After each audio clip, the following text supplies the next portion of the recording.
നമസ്കാരം. ഗൾഫ് ഓഫീസിലേക്ക് എല്ലാ പ്രേക്ഷകർക്കും സ്വാഗതം. ഞാൻ പ്രജിൻ സി കണ്ണൻ. നോക്കാം വിശദമായ റിപ്പോർട്ടുകൾ.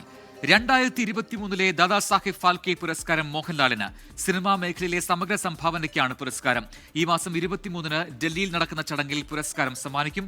എല്ലാവർക്കും നന്ദിയെന്ന് മോഹൻലാൽ പ്രതികരിച്ചു. അഭിനയരംഗത്തെ സമാനതകളില്ലാത്ത സംഭാവനകൾ. മലയാളത്തിൽ നിന്നും ആദ്യമായാണ് ഒരു അഭിനേതാവിന് ദാദാ സാഹിബ് ഫാൽക്കെ പുരസ്കാരം ലഭിക്കുന്നത്. നടൻ, നിർമ്മാതാവ്, സംവിധായകൻ എന്നീ നിലകളിലെല്ലാം മോഹൻലാൽ നൽകിയ സംഭാവനകൾ പരിഗണിച്ചാണ് പുരസ്കാരം.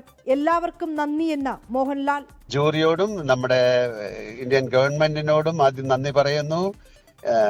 എന്നെ ഇത്രയും വർഷം 48 വർഷം എന്റെ കൂടെ സഞ്ചരിച്ച എല്ലാവർക്കും, എന്റെ കുടുംബമാണ് സിനിമ, എന്റെ കൂടെ സഞ്ചരിച്ച എല്ലാവർക്കും, ഞാനുമായിട്ട് ബന്ധപ്പെട്ട് എല്ലാവർക്കും ഇതിന്റെ നന്ദി പറയുന്നു. മികവിന്റെയും വൈവിധ്യത്തിന്റെയും പ്രതീകം. മോഹൻലാലിന്റെ നേട്ടങ്ങൾ വരും തലമുറകൾക്ക് പ്രചോദനം നൽകട്ടെ എന്ന് പ്രധാനമന്ത്രി നരേന്ദ്രമോദി. നാടിനാകെ അഭിമാനം പകരുന്ന നേട്ടമെന്ന് മുഖ്യമന്ത്രി പിണറായി വിജയൻ. സന്തോഷവും അഭിമാനവുമെന്ന് നടൻ മമ്മൂട്ടി. കലാ സാംസ്കാരിക മേഖലകളിൽ നിന്നുള്ളവരും മോഹൻലാലിന് ആശംസകൾ അറിയിച്ചു. സ്വർണ്ണകമലം, പതക്കം, ഷാൾ, 10 ലക്ഷം രൂപ എന്നിവ അടങ്ങുന്നതാണ് പുരസ്കാരം. 2004 സംവിധായകൻ അടൂർ ഗോപാലകൃഷ്ണന് ദാദാ സാഹിബ് ഫാൽക്കെ പുരസ്കാരം ലഭിച്ചിരുന്നു. വർഷങ്ങൾക്കുശേഷം മോഹൻലാലിലൂടെ പുരസ്കാരം ഒരിക്കൽ കൂടി കേരളത്തിലേക്ക് എത്തുകയാണ്. 24 ഡൽഹി. H-1B വിസയ്ക്ക് വാർഷിക ഫീസ് $1 ലക്ഷം ഉയർത്തി അമേരിക്കൻ പ്രസിഡന്റ് ഡൊണാൾഡ് ട്രംപ്. ഇത് സംബന്ധിച്ച എക്സിക്യൂട്ടീവ് നടപടിയിൽ ട്രംപ് ഒപ്പുവെച്ചു. H-1B വിസയുടെ ഏറ്റവും വലിയ ഗുണഭോക്താവ് ഇന്ത്യ ആയതിനാൽ ഇന്ത്യയെ ദോഷകരമായി ബാധിക്കുന്ന നടപടിയാണിത്. കുടിയേറ്റം തടയുന്നതിനും രാജ്യത്തേക്ക് വരുന്ന വിദേശികൾക്ക് നിയന്ത്രണങ്ങൾ ഏർപ്പെടുത്തുന്നതിനുമുള്ള അമേരിക്കൻ സർക്കാർ നീക്കത്തിന്റെ ഭാഗമാണ് പുതിയ നടപടികൾ. H-1B വിസയെ ആശ്രയിക്കുന്ന വ്യവസായങ്ങളെ പുതിയ നയം സാരമായി ബാധിക്കും. 3 വർഷത്തേക്ക് സാധുതയുള്ളതും 3 വർഷത്തേക്ക് കൂടി പുതുക്കാനാകുന്നതുമായ വർക്ക് വിസയായ H-1B വിസയ്ക്ക് ഇനി മുതൽ 88 ലക്ഷം രൂപയിലേറെ ചെലവ് വരും. 71% H-1B വിസ ഉടമകൾ ഇന്ത്യക്കാരായതിനാൽ ഇന്ത്യക്കാരെയാണ് നയം സാരമായി ബാധിക്കുക. IT മേഖലയിലടക്കം അമേരിക്കയിലേക്ക് പോകാനിരിക്കുന്ന ഇന്ത്യക്കാർക്ക് തീരുമാനം തിരിച്ചടിയാകും. വിദഗ്ധ തൊഴിലാളികളെ ആശ്രയിക്കുന്ന കമ്പനികളിലെ നിയമനത്തിനുള്ള H-1B വിസകൾക്ക് ചെലവേറുന്നത് തൊഴിൽദാതാക്കൾക്ക് തലവേദനയാകും.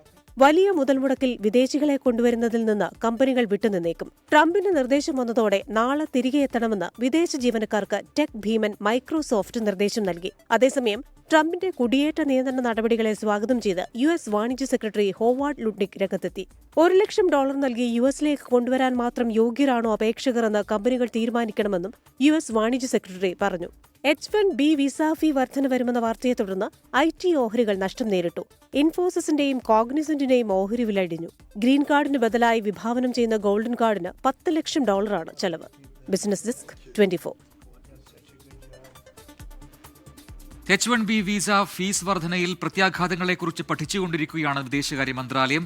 മാനുഷിക പ്രത്യാഘാതങ്ങൾ ഉണ്ടാകാൻ സാധ്യതയുണ്ട്. തടസ്സങ്ങൾ US അധികാരികൾക്ക് പരിഹരിക്കാൻ സാധിക്കുമെന്ന് പ്രതീക്ഷിക്കുന്നതായും വിദേശകാര്യ വക്താവ് അറിയിച്ചു. ന്യൂസ് ഡെസ്കിൽ നിന്നും ജിഷ്ണു രവീന്ദ്രൻ കൂടുതൽ വിവരങ്ങളുമായി ചേരുന്നു. ജിഷ്ണു, ഒരു ഭാഗത്ത് ഇന്ത്യ അമേരിക്ക വാണിജ്യ കരാർ അത് വീണ്ടും സ്ഥാപിക്കാനുള്ള നടപടിക്രമങ്ങളിലേക്കും ചർച്ചകളിലേക്കും കടക്കുന്നു എന്നറിയുന്നു. മറുഭാഗത്ത് ഇത്തരത്തിൽ ആദ്യം ഇരട്ടച്ചുങ്കം കണ്ടു. അതിന് പിന്നാലെ ഇപ്പോൾ വന്നിരിക്കുന്ന ഈ ഫീസ് വർധന, അതും H-1B വിസയിലുള്ള ഫീസ് വർധന, അത് ഏറ്റവും കൂടുതൽ ബാധിക്കുന്നത് ഇന്ത്യയാണ്. ഏതാണ്ട് 70% ആളുകൾ ഇന്ത്യക്കാരായിട്ടുള്ള ആൾക്കാരാണ് ആ വിസ ഹോൾഡ് ചെയ്യുന്നത്. അതുകൊണ്ട് തന്നെ ഇത് ഇന്ത്യക്ക് തിരിച്ചടിയാണെന്ന്. പക്ഷേ അപ്പോഴും വിദേശകാര്യ മന്ത്രാലയം പറയുന്നു ആശാവഹമാണ്, പ്രതീക്ഷയോടെ കാത്തിരിക്കുകയാണ്, അതിൽ എന്തെങ്കിലും നടപടികൾ അമേരിക്ക സ്വീകരിക്കും എന്നാണ് പറയുന്നത്. എന്തുകൊണ്ട് അങ്ങനെ ഇന്ത്യ കരുതുന്നു? ഒപ്പം ഇതിന്റെ പ്രത്യാഘാതങ്ങൾ അത് ഏത് രീതിയിൽ വിലയിരുത്താനാണ് ഇപ്പോഴത്തെ ശ്രമങ്ങൾ? തീർച്ചയായും പ്രജിൻ, ഏറ്റവും പുതിയ വിവരം എന്ന് പറയുന്നത് അമേരിക്കയുടെ ഭാഗത്തു നിന്ന് ഒരു പ്രതികരണം ഉണ്ടായിരിക്കുന്നു. അമേരിക്ക അറിയിക്കുന്നത് നിലവിൽ വിസ ലഭിച്ച് അമേരിക്കയിൽ ജോലിയിൽ തുടരുന്ന ആളുകളെ സംബന്ധിച്ച് ഇപ്പോൾ ആശങ്ക ഉണ്ടാകുന്ന ഒരു സാഹചര്യമല്ല. ആശങ്കപ്പെടേണ്ടതില്ല. നിങ്ങൾക്ക് നാളെയോ അല്ലെങ്കിൽ ഈ ഞായറാഴ്ചയ്ക്കോ ഉള്ളിൽ തിരിച്ച് ഓടിയെത്തേണ്ട സാഹചര്യം ഇപ്പോഴില്ല. നിങ്ങൾക്ക് ഈ വിസ തുടർന്നും ഉപയോഗിക്കാനുള്ള സൗകര്യമുണ്ടാകും. പുതുതായി H-1B വിസ പ്രകാരം അമേരിക്കയിലേക്ക് എത്തുന്ന ആളുകളെയാണ് ഇത് ബാധിക്കുന്നത് എന്നാണ് ഇപ്പോൾ അമേരിക്ക ഏറ്റവും ഒടുവിൽ അറിയിക്കുന്നത്.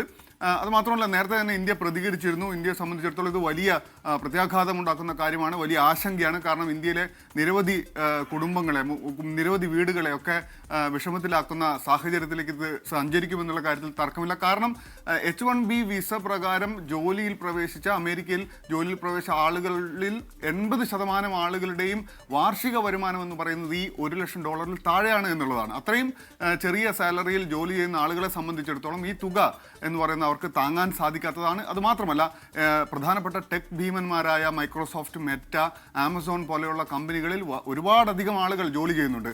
ഈ H-1B വിസ പ്രകാരം ആമസോണിൽ ജോലി ചെയ്യുന്നത് 12,000 ആളുകളാണ്. അതുമാത്രമല്ല മെറ്റയിലും മൈക്രോസോഫ്റ്റിലും 5,000 പേർ വീതമാണ് H-1B വിസ കൈവശം വെച്ച് ജോലി ചെയ്യുന്നത്. അതുകൊണ്ട് തന്നെ അവരെ സംബന്ധിച്ച് ഇത് വലിയ ആശങ്കയാണ്. അതുകൊണ്ട് തന്നെ നേരത്തെ മൈക്രോസോഫ്റ്റ് ഉൾപ്പെടെയുള്ളവർ പെട്ടെന്ന് തന്നെ അവധിയിലുള്ള ആളുകൾ പെട്ടെന്ന് തന്നെ തിരിച്ചു വരണമെന്നുള്ള തരത്തിലുള്ള പ്രതികരണമൊക്കെ നടത്തിയിരുന്നു. ഈ സാഹചര്യമാണ് ഇപ്പോൾ നിലനിൽക്കുന്നത്. ഇത് മാത്രമല്ല അതിനുശേഷം അമേരിക്ക പ്രഖ്യാപിച്ച ഒന്നായിരുന്നു ഗോൾഡൻ കാർഡ് വിസ എന്ന് പറയുന്ന മറ്റൊരു സംവിധാനം. അത് $10 ലക്ഷം അതിന് ഒരു എംപ്ലോയി കൊടുക്കേണ്ടി വരുന്നു, ഒരു തൊഴിലാളി കൊടുക്കേണ്ടി വരുന്നു. $10 ലക്ഷം എന്ന് പറയുമ്പോൾ അത് വലിയ തുകയിലേക്ക് 9 കോടി രൂപയോളം വരുന്ന സാഹചര്യത്തിലേക്ക് അത് മാറുന്നു. വലിയ ആശങ്ക ഉണ്ടാക്കുന്ന കാര്യമായിരുന്നു. എന്നാൽ ഏറ്റവും ഒടുവിൽ അമേരിക്ക ഇപ്പോഴും അറിയിക്കുന്നത് നിലവിൽ ജോലിയിലുള്ള ആളുകളെ സംബന്ധിച്ചത് പേടിക്കേണ്ട കാര്യമല്ല, നിങ്ങളെ സംബന്ധിച്ചത് ആശങ്കപ്പെടേണ്ട കാര്യമില്ല, ജോലിയിൽ തുടരാൻ സാധിക്കുമെന്നതാണ്. എന്നാൽ നേരത്തെ പ്രജിൻ സൂചിപ്പിച്ചതുപോലെ തന്നെ പിഴത്തീരുവ ചുമത്തിയതിന് ശേഷം ഇപ്പോൾ 25% പിഴത്തീരുവ പിൻവലിക്കുമെന്ന സൂചനയൊക്കെ അമേരിക്ക തന്നിരുന്നെങ്കിലും അതൊന്നും മുന്നോട്ട് പോകുന്നത് നമ്മൾ കാണുന്നില്ല. അതേസമയത്ത് ഇന്ത്യ തങ്ങളുടെ സുഹൃത്താണ് എന്ന് ട്രംപും അതുപോലെ അമേരിക്കയും ആവർത്തിക്കുന്നുമുണ്ട്. എന്നാൽ ഇതെങ്ങോട്ടാണ് എത്തിച്ചേരുന്നത് എന്ന ആശങ്ക ഇപ്പോഴും നിലനിൽക്കുകയാണ്. ഒരു താൽക്കാലിക ആശ്വാസമുണ്ടെങ്കിലും ആശങ്കകൾ ബാക്കി തന്നെയാണ്. പ്രജിൻ, ന്യൂസ് ഏജൻസിയായ ANA നടത്തിയ ഒരു പ്രതികരണമാണ്, ഇപ്പോൾ ഒരു മുതിർന്ന അമേരിക്കൻ ഉദ്യോഗസ്ഥൻ നടത്തിയ പ്രതികരണമാണ് ഇപ്പോൾ ചർച്ചയായിരിക്കുന്നത്. എന്തായാലും അത് ആശ്വാസമായ കാര്യമാണ്, ആശ്വാസം നൽകുന്ന കാര്യമാണ്. ആശങ്ക വേണ്ട എന്ന് US ഉദ്യോഗസ്ഥർ വ്യക്തമാക്കുന്നു. വിസയുടെ വാർഷിക ഫീസ് ബാധകമാവുക പുതിയ അപേക്ഷകർക്ക് മാത്രമായിരിക്കും. നിലവിൽ ഇന്ത്യയിലുള്ളവരും ഒപ്പം തന്നെ ഇന്ത്യയിലേക്ക് പോകാൻ ആഗ്രഹിക്കുന്നവരും ആശങ്കപ്പെടേണ്ട സാഹചര്യമില്ല. നിലവിൽ വിസ ഹോൾഡ് ചെയ്യുന്നവർക്ക് ഇത് ബാധകമല്ല എന്നൊരു അറിയിപ്പാണ് ഇപ്പോൾ അമേരിക്കൻ ഉദ്യോഗസ്ഥർ നൽകിയിരിക്കുന്നത്. ജിഷ്ണു രവീന്ദ്രനാണ് വിശദാംശങ്ങളുമായി ന്യൂസ് ഡെസ്കിൽ തത്സമയം ചേർന്നത്. തീരുവ പ്രഹരത്തിന് പിന്നാലെ ഇന്ത്യയെ ലക്ഷ്യം വെച്ചുള്ള അമേരിക്കയുടെ അടുത്ത നീക്കമാണ് H-1B വിസയ്ക്കുള്ള അപേക്ഷാ ഫീസ് വർദ്ധിപ്പിച്ചത് എന്നാണ് വിലയിരുത്തപ്പെടുന്നത്. H-1B വിസയിൽ അമേരിക്കയിൽ ജോലി ചെയ്യുന്ന 71% പേരും ഇന്ത്യക്കാരാണെന്ന് നേരത്തെ പറഞ്ഞു കഴിഞ്ഞു. വൈദഗ്ധ്യമുള്ള തൊഴിലാളികളെ പുറം രാജ്യങ്ങളിൽ നിന്ന് ജോലിക്കെടുക്കുന്നതിനായി നിലവിൽ വന്ന H-1B വിസ എന്താണ് എന്ന് നമുക്ക് നോക്കാം. പുതുതായി വന്ന മാറ്റം എങ്ങനെയാണ് ഇന്ത്യ ഉൾപ്പെടെയുള്ള രാജ്യങ്ങളിൽ നിന്നുള്ള തൊഴിലാളികളെ ബാധിക്കുക? ജിഷ്ണു രവീന്ദ്രൻ തയ്യാറാക്കിയ എക്സ്പ്ലെയിനർ കാണാം. തീരുവ പ്രഹരത്തിനു പിന്നാലെ ഇന്ത്യയെ ലക്ഷ്യം വെച്ചുള്ള അമേരിക്കയുടെ നീക്കമായി തന്നെ H-1B വിസയ്ക്ക് അപേക്ഷാ ഫീസ് കൂട്ടിയ സംഭവത്തെ കാണണം. കാരണം H-1B വിസയിൽ അമേരിക്കയിൽ ജോലി ചെയ്യുന്ന 71% പേരും ഇന്ത്യക്കാരാണ്. $1 ലക്ഷം പുതുക്കിയ അപേക്ഷാ ഫീസ്. ഇത് ഇന്ത്യൻ രൂപയിലേക്ക് മാറ്റിയാൽ ഏകദേശം 90 ലക്ഷം രൂപ വരും. വൈദഗ്ധ്യമുള്ള തൊഴിലാളികളെ പുറം രാജ്യങ്ങളിൽ നിന്ന് ജോലിക്കെടുക്കുന്നതിനായി 1990-ൽ അമേരിക്കൻ കോൺഗ്രസ് പാസാക്കിയ നിയമപ്രകാരമാണ് H-1B വിസ നിലവിൽ വന്നത്. ബിരുദമാണ് വിസ ലഭിക്കാനുള്ള യോഗ്യത. 65,000 പേർക്കാണ് ഒരു വർഷം വിസ ലഭിക്കുക. അമേരിക്കൻ സർവകലാശാലകളിൽ നിന്നും ബിരുദാനന്തര ബിരുദവും PhDയും ഉള്ളവർക്ക് 20,000 വിസകൾ അല്ലാതെയും നൽകും. 3 വർഷമാണ് വിസയുടെ കാലാവധി. H-1B വിസയിൽ ജോലി ചെയ്യുന്ന 80% ആളുകളുടെയും വാർഷിക വരുമാനം $1 ലക്ഷം താഴെയാണ് എന്നത് അപേക്ഷാ ഫീസ് വർധനവിന്റെ കാഠിന്യം വർദ്ധിപ്പിക്കുന്നു. നിലവിൽ ഒരു തൊഴിലാളി H-1B വിസയ്ക്ക് നൽകേണ്ടുന്ന അപേക്ഷാ ഫീസ് $215 മാത്രമാണ്. സ്പോൺസർമാർ അല്ലെങ്കിൽ തൊഴിൽദാതാക്കൾ നൽകേണ്ടത് $780. ഇതാണ് ഒറ്റയടിക്ക് $1 ലക്ഷം ഉയർത്തിയത്. അമേരിക്ക കേന്ദ്രീകരിച്ച് പ്രവർത്തിക്കുന്ന ടെക് ഭീമന്മാരായ ആമസോൺ, മൈക്രോസോഫ്റ്റ്, മെറ്റ എന്നീ കമ്പനികളെ ഈ പരിഷ്കരണം കാര്യമായി ബാധിക്കും. ആമസോണിൽ മാത്രം 12,000 H-1B തൊഴിലാളികളാണുള്ളത്.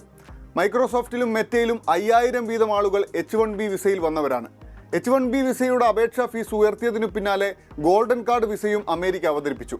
ഗോൾഡൻ കാർഡ് വിസ ലഭിക്കണമെങ്കിൽ തൊഴിലാളികൾ $10 ലക്ഷം, തൊഴിൽദാതാക്കൾ $20 ലക്ഷം നൽകേണ്ടി വരും. ഇത് ഇന്ത്യൻ രൂപയിലേക്ക് മാറ്റിയാൽ 9 കോടി രൂപയും 18 കോടി രൂപയുമാണ്.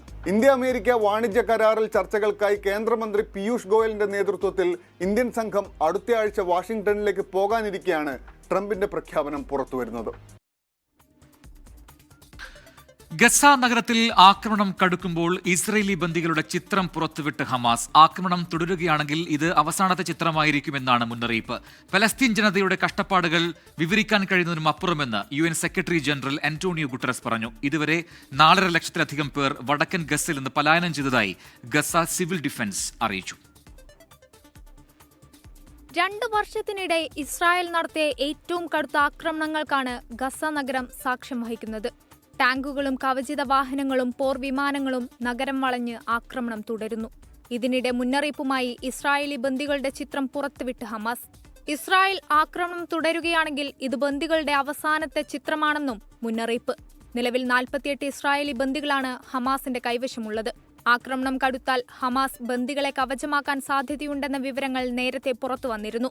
വടക്കൻ ഗാസയിൽ നിന്ന് പലായനം ചെയ്യാൻ ആഗ്രഹിക്കുന്നവർക്ക് ഉയർന്ന നിരക്ക് മൂലം വാഹനം വാടകയ്ക്ക് എടുക്കാനാവാത്ത അവസ്ഥയാണ്. ജീവിതത്തിൽ താൻ കണ്ടിട്ടുള്ളതിൽ വെച്ച് ഏറ്റവും വലിയ നാശമാണ് ഗസയിലുള്ളതെന്ന് UN secretary general Antonio Guterres പറഞ്ഞു. International desk 24. കോൺഗ്രസിലെ ഒരു വിഭാഗം ക്രൈം സിൻഡിക്കേറ്റിനെ ഭയന്ന് ജീവിക്കുന്നവരാണെന്ന് A റഹീം MP. സണ്ണി ജോസഫ് ഉൾപ്പെടെയുള്ള നേതാക്കൾക്ക് ആവശ്യമെങ്കിൽ സംരക്ഷണം നൽകാൻ DYFI തയ്യാറാണെന്നും A റഹീം പറഞ്ഞു.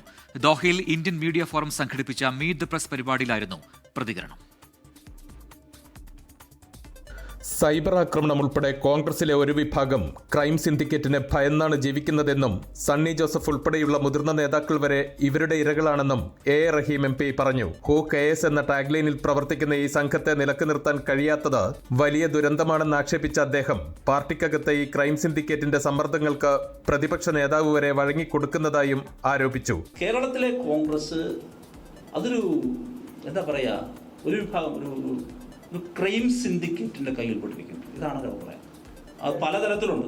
ആ ക്രൈം സിൻഡിക്കേറ്റ് എന്ന വാക്കിന് ഒരുപാട് അർത്ഥങ്ങളുണ്ട്, പുതുതായിട്ട് വരുന്ന വാർത്തകളുണ്ട്, ഇതെല്ലാം അനുഭവപ്പെട്ടുള്ളൂ. ആ ക്രൈം സിൻഡിക്കേറ്റിന്റെ ഒരു വിഭാഗമാണ്. ഞാൻ കോൺഗ്രസിനെ അടച്ച പക്ഷെ പറയുന്നില്ല.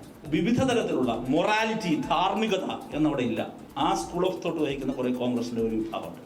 ദൗർഭാഗ്യവശാൽ ആ ക്രൈം സിൻഡിക്കേറ്റ്, കോൺഗ്രസിലെ ഒരു വിഭാഗം വരുന്ന ആ ക്രൈം സിൻഡിക്കേറ്റിന്റെ സമ്മർദ്ദങ്ങൾക്ക് പ്രതിപക്ഷ നേതാവിന് പോലും വഴങ്ങി കൊടുക്കേണ്ടി വരുന്നു. കോൺഗ്രസിനാകെ വഴങ്ങി കൊടുക്കേണ്ടി വരുന്നു.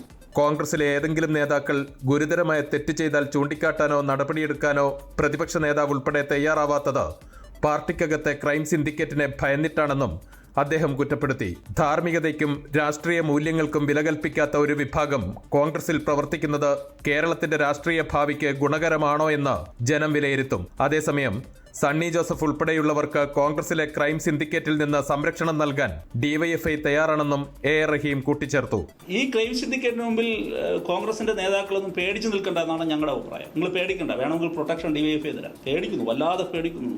സണ്ണി ജോസഫ് നമ്മൾ മുതിർന്ന നേതാവല്ലേ, സണ്ണി KPC പ്രസിഡന്റ്, അതേ ഇരിക്കുന്ന സ്ഥാനം ഒക്കെ അദ്ദേഹം നോക്കണ്ടേ. പ്രവാസികൾ നേരിടുന്ന ഉയർന്ന വിമാന ടിക്കറ്റ് നിരക്കുമായി ബന്ധപ്പെട്ട പ്രശ്നം പരിഹരിക്കാൻ എയർ കേരള നിലവിൽ വന്നതുകൊണ്ട് കാര്യമില്ലെന്നും വിമാന ടിക്കറ്റ് നിരക്ക് റെഗുലേറ്റ് ചെയ്യാൻ സിവിൽ ഏവിയേഷൻ തയ്യാറാകണമെന്നും അദ്ദേഹം അഭിപ്രായപ്പെട്ടു. അദാനിയും ടാറ്റയും ഇൻഡിഗോയും ഉൾപ്പെടുന്ന 3-man ആർമിയാണ് സിവിൽ ഏവിയേഷൻ നിയന്ത്രിക്കുന്നത്. ഇതിന് മാറ്റമുണ്ടാകണമെന്നും A റഹീം MP കുറ്റപ്പെടുത്തി. മീറ്റ് ദ പ്രസിൽ IMF പ്രസിഡന്റ് ഓമനക്കുട്ടൻ അധ്യക്ഷനായി. ട്രഷറർ RJ രതീഷ് സ്വാഗതം പറഞ്ഞു.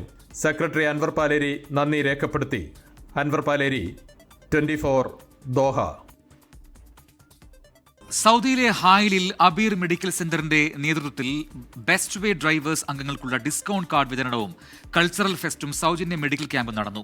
അബീർ മെഡിക്കൽ സെന്റർ ഓഡിറ്റോറിയത്തിൽ നടന്ന ചടങ്ങ് Abeer Medical Centre manager Habeeb Rahman ഉദ്ഘാടനം ചെയ്തു. രജീഷ് ഇരട്ടി അധ്യക്ഷനായിരുന്നു.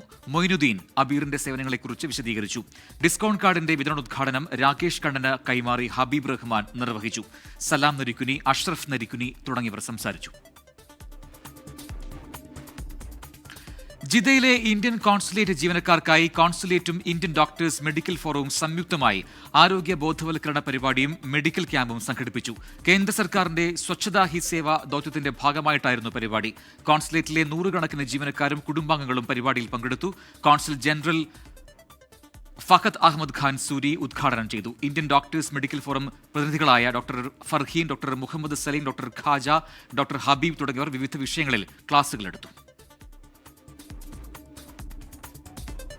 47ാമത് CISM വേൾഡ് മിലിറ്ററി പാരാച്യൂട്ടിംഗ് ചാമ്പ്യൻഷിപ്പിന് ഖത്തർ വേദിയാകും. പാരാച്യൂട്ടിൽ പറന്നിറങ്ങുന്ന കായിക വിസ്മയങ്ങളുടെയും അഭ്യാസ പ്രകടനങ്ങളുടെയും കണ്ണഞ്ചിപ്പിക്കുന്ന കാഴ്ചകളാവും ചാമ്പ്യൻഷിപ്പിൽ ഒരുക്കുക.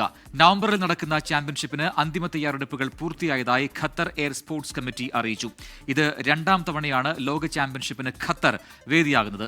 32 രാജ്യങ്ങളിൽ നിന്നും 364 താരങ്ങൾ ചാമ്പ്യൻഷിപ്പിൽ മത്സരിക്കും. മുൻ മുഖ്യമന്ത്രി CH മുഹമ്മദ് കോയയുടെ സ്മരണയ്ക്കായി ദുബായ് KMCC കോഴിക്കോട് ജില്ലാ കമ്മിറ്റി ഏർപ്പെടുത്തിയ 6ാമത് CH മുഹമ്മദ് രാഷ്ട്രസേവാ പുരസ്കാരം മുസ്ലിം ലീഗ് ദേശീയ president professor Khader Moideen October 4-ന് ദുബായിൽ സംഘടിപ്പിക്കുന്ന CH രാജ്യാന്തര സമ്മേളനത്തിൽ 1 ലക്ഷം രൂപയും പ്രശസ്തി പത്രവും അടങ്ങുന്ന അവാർഡ് സമ്മാനിക്കുമെന്ന് ഭാരവാഹികൾ അറിയിച്ചു. മുസ്ലിം ലീഗ് സംസ്ഥാന പ്രസിഡന്റ് പാണക്കാട് സയ്യിദ് സാദിഖ് അലി ശിഹാബ് തങ്ങൾ, അഖിലേന്ത്യാ ജനറൽ സെക്രട്ടറി PK കുഞ്ഞാലിക്കുട്ടി, സംസ്ഥാന general secretary PMS Salam, KM Shaji, Congress നേതാവ് രമേശ് ചെന്നിത്തല തുടങ്ങിയ നേതാക്കൾ പരിപാടിയിൽ പങ്കെടുക്കും. ET Muhammad Basheer MP jury ചെയർമാനും, Zainul Abid, CP Bavahaji, PA Salman Ibrahim, Poyil Abdulla, MC Vadakara, TT Ismail, CK Zubair എന്നിവർ അംഗങ്ങളുമായ സമിതിയാണ് പുരസ്കാര ജേതാവിനെ തിരഞ്ഞെടുത്തത്.